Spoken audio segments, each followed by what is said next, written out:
Well, I had 5 minutes that was agreed to, and that's usually hard for these kinds of candidates because it's tough to get anything out of anybody in 5 minutes, especially a candidate running for office.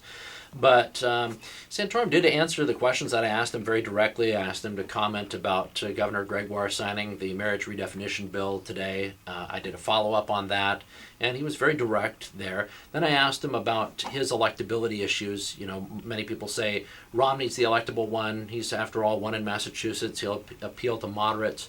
But Santorum actually has a history of that as well. I mean, he won in Pennsylvania, two different congressional races. They had changed the district around. Both times it was heavily Democratic, and he was still able to win. Then he won statewide in Pennsylvania. It was also left-leaning then. So he has a history of being able to appeal to independents and others to broaden that Republican base, even though he's also considered a very conservative guy. So I asked him, you know, how does that happen? And basically he said, people know that I believe what I believe, that I believe what I say, and so they know that they can trust me on those things. You know, he strikes me as he's improving, I think, as a candidate because he's more articulate now than he was at the beginning. He's more energized. You can see that when he wins, he looks happier. He's feeling better.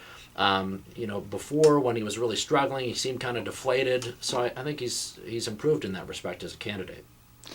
How do you think he'll do in our primary and then also Super Tuesday? Yeah, our caucus is really weird. I mean, remember in Washington State, Pat Robertson won, you know, out of nowhere. So it just depends on how passionate people are. I mean, even Ron Paul would technically have a shot in Washington State. I haven't seen the polls as far as where people come down in terms of you remember the difference between the caucuses and the primary for Washington State was a big difference for John McCain. John McCain overwhelmingly won the primary, but in the caucus he only beat Huckabee by a percentage or two.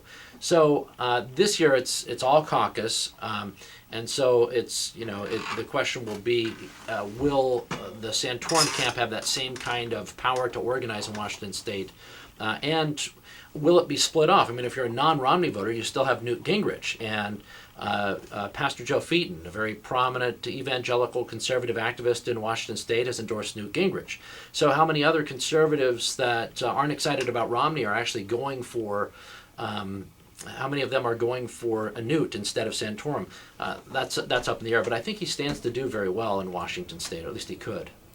And what about nationwide? Do you think he has a shot at Romney and Gingrich, or? I still think that it's Romney's to lose. I mean, no doubt that his three-state victory was impressive, and I've said that a number of times. I didn't see it happening. I thought he would win two states, but I didn't see the third. But remember, Mitt Romney actually gave McCain a shellacking for a couple of states, and then when Super Tuesday rolled around, the sheer money and organization and all those things came into play, and he was able to start steamrolling over, McCain was able to start steamrolling over Romney. Now Romney kind of finds himself in the McCain position. He's the front runner.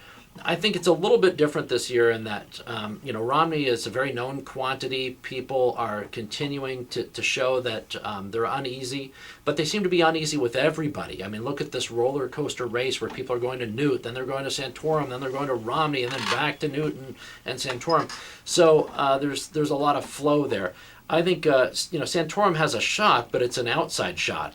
He'll have to hit some big states in order to win.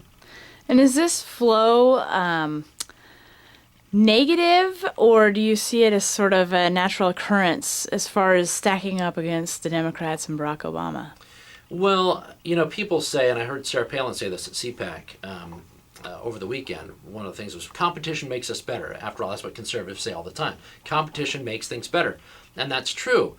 But in this case, what you have is you have competition for in the primary.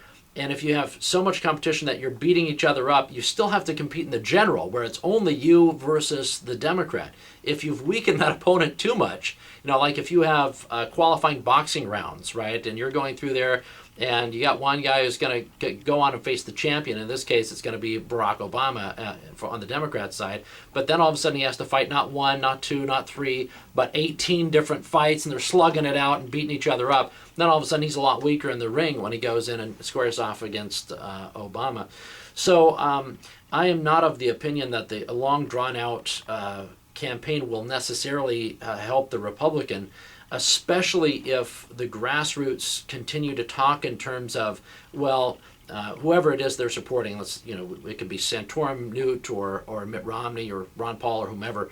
They can say, my candidate is, I love my candidate for these reasons, and here's why all these others are so bad. They're just as bad as Obama. We don't want them. That's the kind of thing that weakens ultimately your candidate. I think you got to leave room to say, all right, I can agree with this other candidate on these things, and they can still be a good option for me. Okay, that's it. That's all I have. Yeah.